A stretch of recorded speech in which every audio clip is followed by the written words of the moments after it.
if the school department isn't, is willing to live with phase two this year, and with the aim of making further recovery downstream, Right. and they have a feeling that to go through all of this and to lose isn't a good thing anyway, then maybe we don't need to. But if there's a strong feeling from the board that they want to recover some of the things that have been cut, right, then, as Steve says, maybe we should put an override question. Well, I agree with Steve. Right. So all we need to do is come to some decision, and hopefully not at midnight.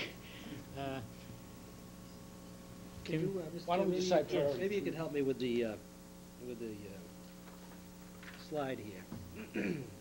Maybe I'm using the wrong number for the insurance thing. But as I say, we're down around $830,000 for an override question. If the school department didn't want to move forward with priority number 3, it's their prerogative to tell us that. But at this point, really come forward and said that. If that's the case, then what we have hanging out here is what we've made here on the general government side, and do we as a board feel that it's important to put that forth for consideration for the public, the trash being one, and then what's happened with recreation, which is taking the brunt of it, operating out of their revolving fund, and then a couple of other small positions. And then you're talking an override of about $600,000, which is the general government portion of it. And do we as a board do we figure that the consideration should be given to the general public, to see if they want to restore that? I mean, that's all it was. As far as your initial question, am I in favor of phasing up to priority 2? Absolutely. So, what you're talking about is, right now, for restoration on the general government side is 451. and there was some other things from the 184, 184, another 88,000 on top of that. No, that's From the everything. 84, for the initial That's 184, the initial 184,000. Oh, yes, you're right. Then another 88,000 on Right. top of that. So what do you got? 452 and 88. All right. That's 540. That's all. It's 540. It's 540,000.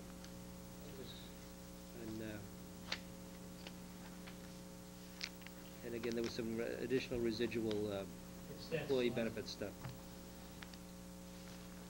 Right. And what I took out of that 670,000 was, if you look at your additional school needs, this priority 3 is 188 plus the $46,000 in benefits. Right.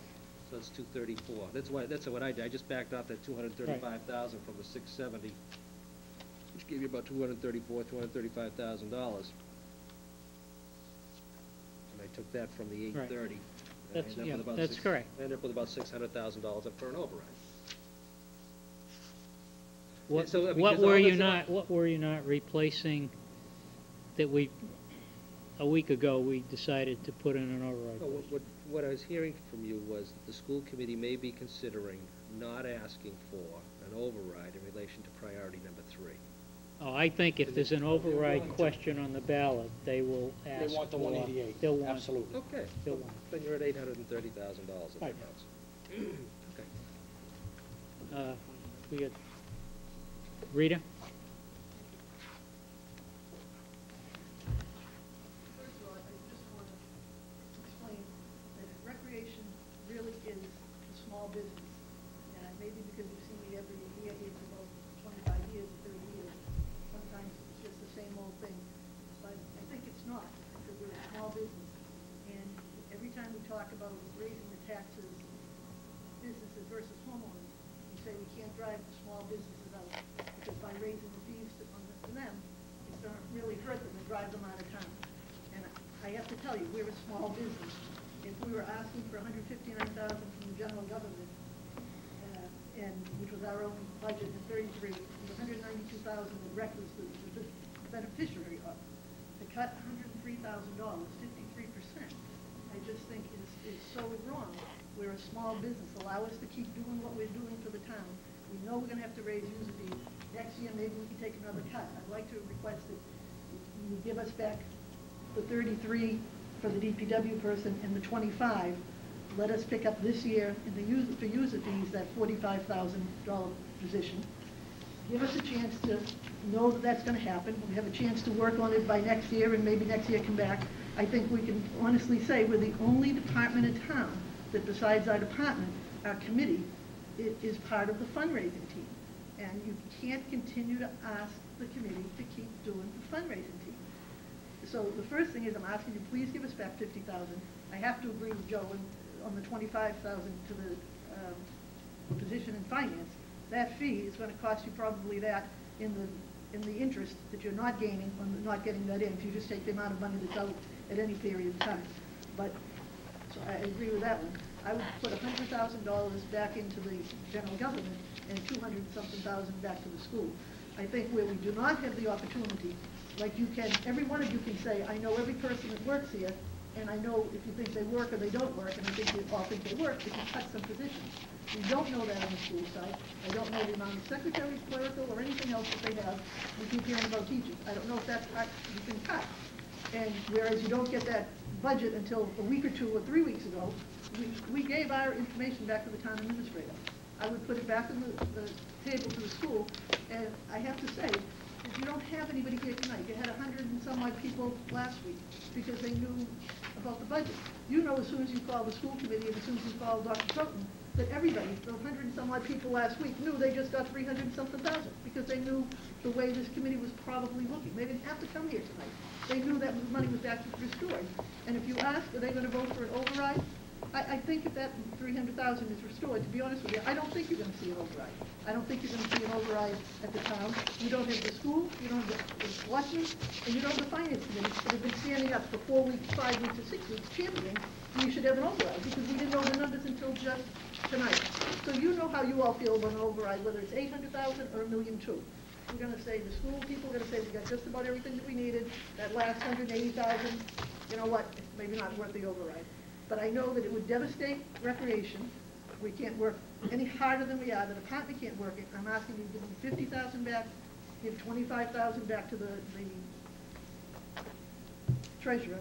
And I think if you think that the fields can get done without that, because we also don't know how much we can attribute that we can raise user fees. We can attempt to do that, but there are YMCA's on 2 sides of town. And once somebody starts to go to a YMCA for other sports or other things, or decide that they can play equally for an AAU team or some other team, you're going to start to lose people, and then we're not going to have the money to put the positions back in. So it's not that easy to just say, don't worry, we'll put the money back in. I'm really pleading to give us back $50,000. One lawsuit on any field is going to cost you more than that in legal expenses. Thank you. You can read it, Marcy, and then Mike. Thank you. Marcy Bailey, 21 Duane Drive. Believe it or not, I hadn't intended to speak tonight, but with all due respect to Ms. Mullin, I have to answer a couple questions.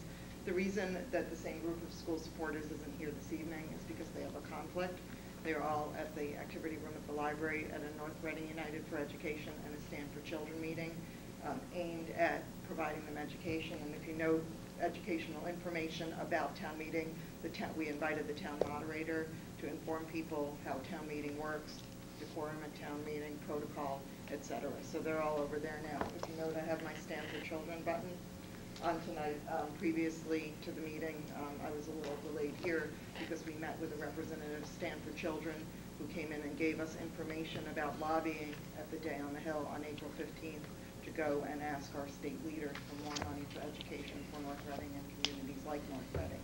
So people who support the school system want to support the whole town by working at the state level and working through the various avenues to get revenue, not just the Board of Selectmen, but that's where they are tonight. They all care very much. Whether, I can't speak to whether individuals will support an override with priority 3 or not, but we said we're in this for the community, and I think if the override, includes priority 3 and necessary restorations for general government, I, for one, would support that and would urge other community members to support that. Thank you. Mike. Mike Briscoe, 12 Bishops Way. I love to hear that you're looking forward to the future. I've been a big push on that, and I'm still willing to volunteer in any way I can to support your efforts and to assist. Well, I'd like to just make one request or a recommendation, and that is if you're going to hand over this $300 and something thousand on to fund phase 2, I think that's wonderful. For children in this town, I fully support it. But maybe we should think about assigning some conditions to it. If there's things that the FinCom needs, there's things that the town administrator needs, things you need, information to really make good decisions, and you talk about the future, and the only way we can make better decisions in the future is becoming more of an open kimono organization here. We got to show each other the truth. We got to lay things on the table. So if there's things that you've been looking for as selectmen that you haven't quite received, and it's from whether it's from the schools, whether it's from Park and Rec, whether it's from anyone, you're going to hand over this additional money.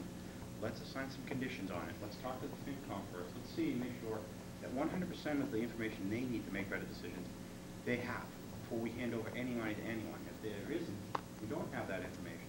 Let's get it from them. Let's assign some conditions along with that $370-something thousand and say, provide it. If the town administrator needs something, let's get it. It has to have some conditions with it. Let's just stop handing over money without getting something you need to help you guys make better decisions. Can I, Mr. Chair, please? Joe? Yes, if I could, Mike, excuse me, because I have to ask this. Have you heard that that's happened, that some board or committee is not getting information they asked for? I have heard that. You have heard that? Recently, in this budget season? Oh, I wish somebody had come forward and told me that. Even if I'm wrong, that's great. Yeah, no. No, I just wish I was made aware of that. Yeah. In case there is, you have a great opportunity to get it. I thought we were all communicating. And I hope I'm wrong. But, no, if Okay. FinCom's here No, if tonight, you've heard it, town administrator's here tonight, and you obviously yourselves, you have an opportunity to get something. I'm all about getting something for something. I don't like giving over something if I'm not gonna get something in return. Mr. Chairman, can I just ask another, this is, looking at the numbers frontwards and backwards. If I recall correctly, we had approximately $26,000, or was it 23,000 and some change? Hold on. Oh, from, 23,699. Yep.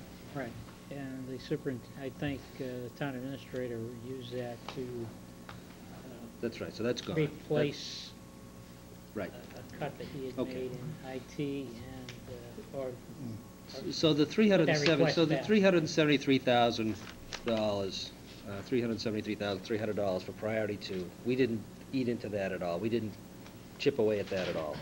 No. We basically, with that $24,000, which we have earmarked for something else, we're at priority 1 fully funded. These cuts that we've made in place, and nothing, no residual funds left over, other than the $384,000, including the vocational school adjusted assessment.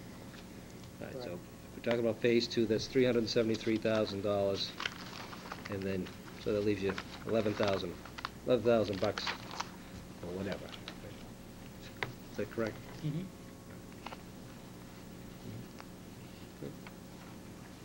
So, let me see if I can move this one step further along, right? I think this is what I'm hearing, that we may have a consensus on the board, not a majority, to take the insurance money and apply it to fund phase 2 of the school budget. But I also hear that there's probably a majority of the board that wants to go forward with an adjusted override question. And the adjustment is to take the amount that's going to the phase 2 of the school, including the, Right, no, phase 2 just the including- phase 2 number, Right, and reduce it. and to the reduce 1.2. the school request by that amount of money, correct? Is that what I heard you say, Steve? Could be. yeah, that sounds right. Okay. Yeah, which would be 800. So where are we on that? Do we have a majority here, or can I take a For straw what? poll Majority for which? to, Jim, back up. let me finish, please. Yep. To fund the phase 2, Right. and the amount of money that funds the phase 2 exclusive of the benefits, because that has to be in there, is removed from the override question. I'm